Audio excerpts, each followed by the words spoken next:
So ఇంతమందిని ఇబ్బంది పెట్టి మీరు సాధించింది ఏంటంటే మీ గిన్నీస్ బుక్, మీకు పబ్లిసిటీ, మీ మార్కెటింగ్. అది మీకు ఇంకో గిన్నీస్ బుక్ ఇవ్వాలి. ఇంత తక్కువ కాలంలో ఒక ముఖ్యమంత్రిగా ఈ 13 నెలల కాలంలో 1,65,000 కోట్ల రూపాయలు అప్పు చేసినటువంటి నాయకుడు బహుశా నాకు తెలిసి ఇంకొక నాయకుడు లేడు. అతి తక్కువ సమయంలో ఎంత అప్పు చేసినటువంటి నాయకుడు ఏ దేశంలో, ఏ రాష్ట్రంలో నాకు తెలిసి బహుశా ఉండడు. దానికి ఇవ్వాలి చంద్రబాబు నాయుడు గారు గిన్నీస్ బుక్. ఇన్ని రికార్డులు మీద పెట్టుకొని ఇంకా తాపత్రయపడిపోయి ప్రజల్ని ఇబ్బంది పెట్టి, పిల్లల్ని ఇబ్బంది పెట్టి మోడీ గారి దగ్గర మార్కులు కొట్టేయాలి. మార్కెటింగ్లో మనకంట మించిన వాళ్ళు లేడు. 300 కోట్ల రూపాయలు ఖర్చు పెట్టారు. పోనీ వచ్చిన వాళ్ళందరికీ మ్యాట్లు ఇచ్చారంటే ఆ మ్యాట్లలో పాపం దానికోసం కొట్టుకున్నారు. ఇచ్చినటువంటి టీషర్ట్ల కోసం కొట్టుకోవడం, దాన్ని మేనేజ్ చేసేటువంటి సిస్టమ్ లేదు, ఆ వ్యవస్థల్ని సరిగ్గా ఆర్గనైజ్ చేసినటువంటి పరిస్థితి లేదు. అన్ని రకాలుగా అన్ని ఇబ్బందులే. తీరా ఇది ఎందుకు ఈ కార్యక్రమం, ఇంత పెద్ద ఈవెంట్, ఇంత పెద్ద హంగామా దేనికనంటే సంవత్సరం అవుతుంది ప్రభుత్వం వచ్చి, మనం ఏ పథకాలు ఇవ్వలేదు, ప్రజల తాలూకా దృష్టిని మలచాలి, వాళ్ళు డైవర్ట్ చేయాలనేటువంటి ఉద్దేశంతో ఈ కొత్త స్కీమ్ని తీసుకొని వచ్చాడు. ఇలాగ 6 నెలలకు ఒకసారి ఏదో ఇటువంటి ఈవెంట్లు పెడుతుంటాడు. ఒకసారి విశాఖ ఉత్సవం అంటాడు, ఒకసారి యోగా అంటాడు, ఇంకోసారి ఇంకో పథకం, ఇంకొకసారి ఇంకో ప్రాజెక్ట్. మన విశాఖపట్నం, మా ఉత్తరాంధ్ర ప్రజలు కూడా ఎంత అమాయకులు అంటే విశాఖపట్నాన్ని రాజధాని ఇస్తామంటే ఓట్లు వేయలేదు. కానీ ఇలాంటి యోగా కార్యక్రమం ఒకటి పెడితే పొంగిపోతారు, లేదా బీచ్ ఫెస్టివల్ ఏదో పెడితే పొంగిపోతారు, అరకులో 4 బెలూన్లు ఎగరేస్తే పొంగిపోతారు. ఇలా చిన్న చిన్న ఆనందాలకి మేము ఈ ఉత్తరాంధ్ర ప్రాంత ప్రజలు ఆశపడతారు. ఆ ఆశని ఆయన ఉపయోగించుకునేటువంటి పరిస్థితి. డబ్బంతా అమరావతిలో, హంగామా అంతా విశాఖపట్నంలో.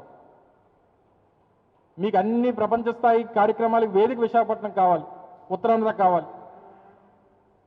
కానీ మీరు పెట్టుబడి పెట్టడానికి, ప్రభుత్వం డబ్బులు ఖర్చు పెట్టడానికి, ఇక్కడ వ్యవస్థల్ని లేదా ఈ ప్రాంతాన్ని అభివృద్ధి చేయడానికి మాత్రం మీకు విశాఖపట్నం అవసరం లేదు, ఉత్తరాంధ్ర అవసరం లేదు.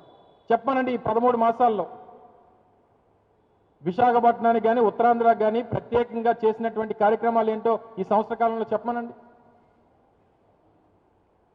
మొదలుపెట్టినటువంటి జిఎంఆర్ ఎయిర్పోర్టు మా హయాంలో మొదలుపెట్టింది. జరుగుతున్నటువంటి ఇక్కడ మాల్ నిర్మాణం జరుగుతూ ఉంది, ఇనార్బిట్ మాల్, అది మా హయాంలో తీసుకుని వచ్చింది. ఉద్దానంలో కిడ్నీ సెంటర్ నిర్మాణం చేసాం, పూర్తి చేసాం. మూలపేటలో పోర్టు నిర్మాణం జరుగుతూ ఉంది, అది మా హయాంలోనే. మెడికల్ కాలేజ్ నిర్మాణం జరుగుతూ ఉన్నాయి, అది మేము చేసిందే. ఇంజనీరింగ్ కాలేజీలు, ట్రైబల్ ఇంజనీరింగ్ కాలేజీలు, సెంట్రల్ యూనివర్సిటీ, ఇవన్నీ మా హయాంలో జరిగినవే.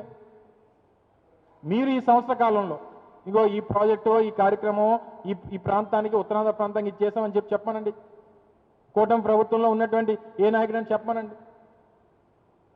చెప్పడానికి ఏం లేదు, ఎందుకంటే ఏం చేయలేదు కాబట్టి. ఇగో ఈ యాడ్ ఏదో ఇచ్చారు మొన్న, ఇది 12వ తారీఖున మాట్లాడదాం అనుకున్నా.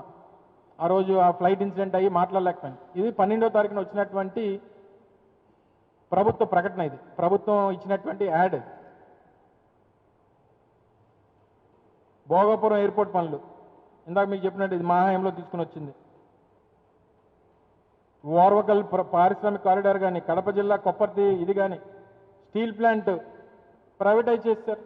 ప్రైవేటైజేషన్కి టోటల్గా పాప ఎంప్లాయీస్ని దాదాపు 3,200 మందిని తీశారు. అంటే పూర్తి స్థాయిలో ప్రైవేటైజేషన్కి అడుగులు వేసేస్తూ ఉన్నారు. మా వైఎస్ఆర్ కాంగ్రెస్ పార్టీ ప్రభుత్వంలో అసలు ఆ కార్మిక నాయకులందరూ కూడా ఒక టెంట్ నడిపి వారి నిరసన తెలియజేసేటువంటి పరిస్థితి ఆ రోజు ఉంటే, ఏ ఒక్కరోజు ఒక పోలీసు కూడా టెంట్ వైపు వెళ్ళలేదు. ఎందుకంటే వాళ్ళు పోరాటం చేసేటువంటి వారి హక్కు అనేటువంటి ఉద్దేశంతో. మొన్న ఒక రోజు మొత్తం పోలీసులందరూ కూడా టెంట్లోకి వెళ్ళి కూర్చొని కార్మికులను ఎవరిని రానివ్వకుండా మొత్తం టెంట్ అంతా ఎత్తిపెట్టేశారు. మళ్ళీ ఎవరు టెంట్ వేయడానికి వీల్లేదని చెప్పారు. కాంట్రాక్ట్ కార్మికులు 3,200 మందిని తీశారు. ఈ సంవత్సరంలో 3.5 నెలల జీతాల బకాయిలు ఉన్నాయి. ఏమని అడిగితే 10,000 కోట్లు, 11,000 కోట్లు, 12,000 కోట్లు ఇస్తామని చెప్తున్నారు.